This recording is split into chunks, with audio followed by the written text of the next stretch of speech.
Welcome to The Explainer. Today, we're diving into something massive, trillion-dollar AI IPOs, and what they actually mean for the future of our society. Let's get right into it. $4 trillion. Just let that number sink in for a second. That is the staggering, honestly almost incomprehensible combined valuation of the upcoming initial public offerings for Anthropic, OpenAI, and SpaceX. We're talking about three of the most valuable private companies on Earth, and they are all sprinting for the public markets at the exact same time. They're basically attempting to pull in capital at a scale that humanity has literally never witnessed before. Okay, let's dive into this. Because this brings us to the ultimate question, the central debate of this entire explainer.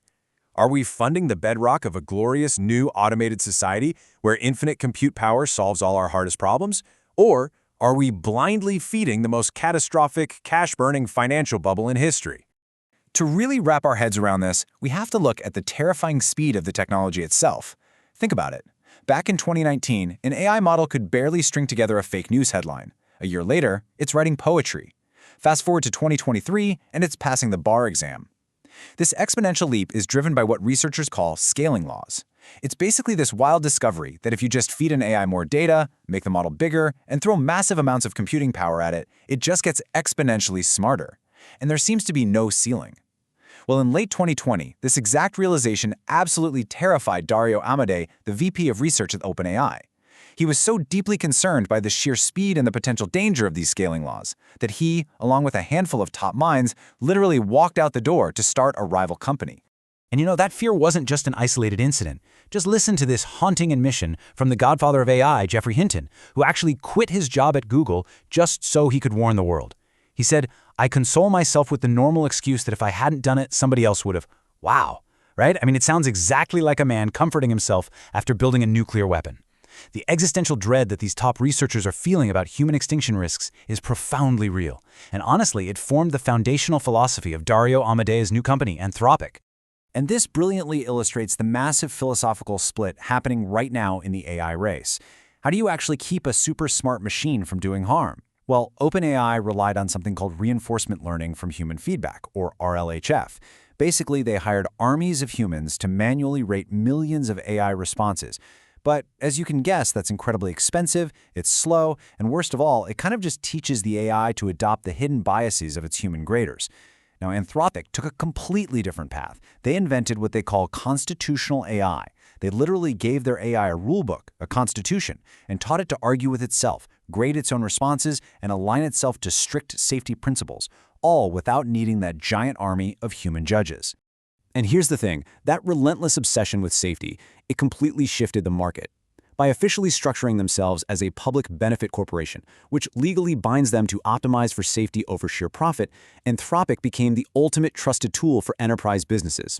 So while OpenAI was busy capturing everyday consumers, Anthropic quietly captured banks, grid operators, and highly regulated industries. In fact, Anthropic's average enterprise customer now spends a staggering $120,000 a year on their platform. That's roughly 15 times more than the average OpenAI business account. Which leads us directly to this jaw-dropping projection. By May 2026, thanks to all those massive enterprise contracts and their hyper-capable models like Claude, Anthropic is projected to hit a $47 billion annual run rate. That means they are compounding at an unthinkable 4,700% year-over-year growth and are officially on track to surpass OpenAI's revenue. What they've essentially proved is that in the middle of this AI arms race, trust and security aren't just, ethical choices, they are incredibly lucrative business strategies. But as you might expect, scaling up this rapidly requires capital, oceans of it. So now, these AI giants are turning to the public markets to get it.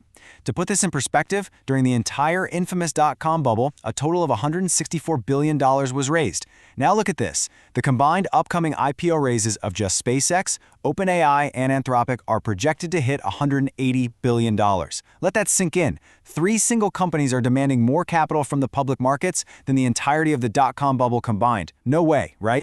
Now, historically speaking, to protect everyday mom-and-pop investors from highly volatile new stocks, massive index funds and 401k providers had very strict rules in place.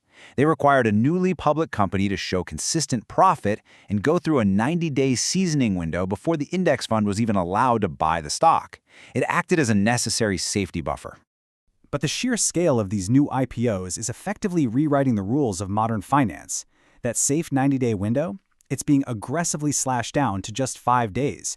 And those profitability requirements, they are practically disappearing overnight. Because, well, who needs profits when you have hype and buzzwords, right?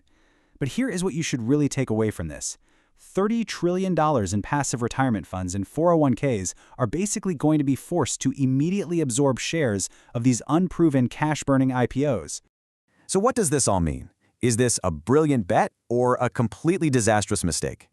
Well, the bulls argue that we are simply constrained by physical atoms right now. They believe that enterprise demand for AI is virtually infinite, and the hundreds of billions being spent on data centers are just laying the essential groundwork for a booming, automated future.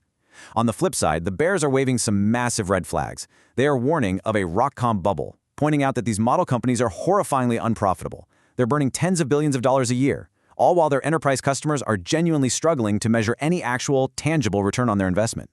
And as if that wasn't complicated enough, there is a massive geopolitical threat to those trillion-dollar valuations: open source AI. While American labs are spending billions upon billions to build these massive premium models, Chinese tech giants have adopted a totally different strategy. Since they are heavily restricted from buying top-tier American microchips, Chinese labs have been forced to get creative, and they are releasing highly efficient, incredibly cheap open-source models, like DeepSeek, that are rapidly matching the capabilities of the top Western frontier models.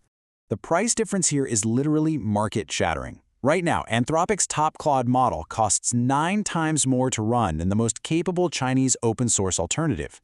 Think about the business implications there. If a company can achieve 95% of the capability for a fraction of the cost, the core pricing power that completely underpins these trillion-dollar American IPO valuations, it could completely evaporate.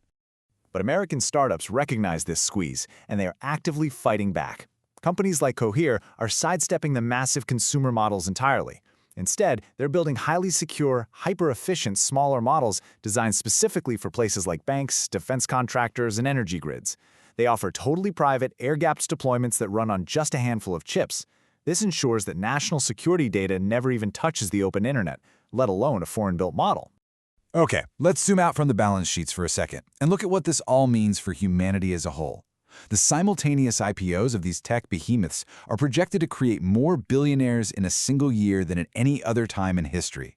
Critics are actively warning that we're paving the way for techno-feudalism, basically an era defined by massive wealth concentration in the hands of a few tech elites, coupled with deep societal anxiety as AI explicitly aims to replace massive swaths of the human workforce. Now, what's really interesting about this is that because of this societal shift, we are starting to see intense pushback forming at the governmental level. Regulators are officially stepping in. For instance, the Florida Attorney General is currently suing OpenAI, seeking to hold leadership personally liable for harms caused by their platform.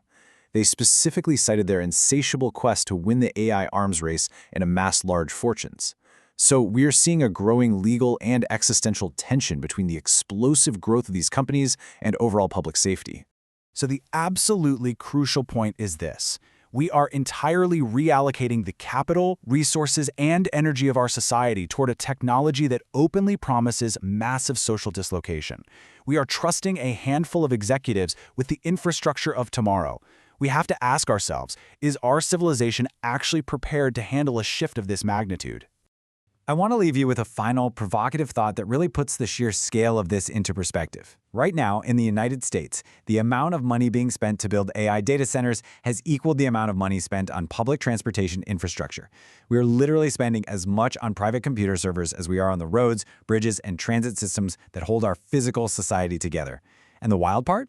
We did it without a single democratic vote or public debate. As these trillion-dollar companies enter the public market, the future they are building is becoming our inescapable reality. The only question left is, who is really in the driver's seat?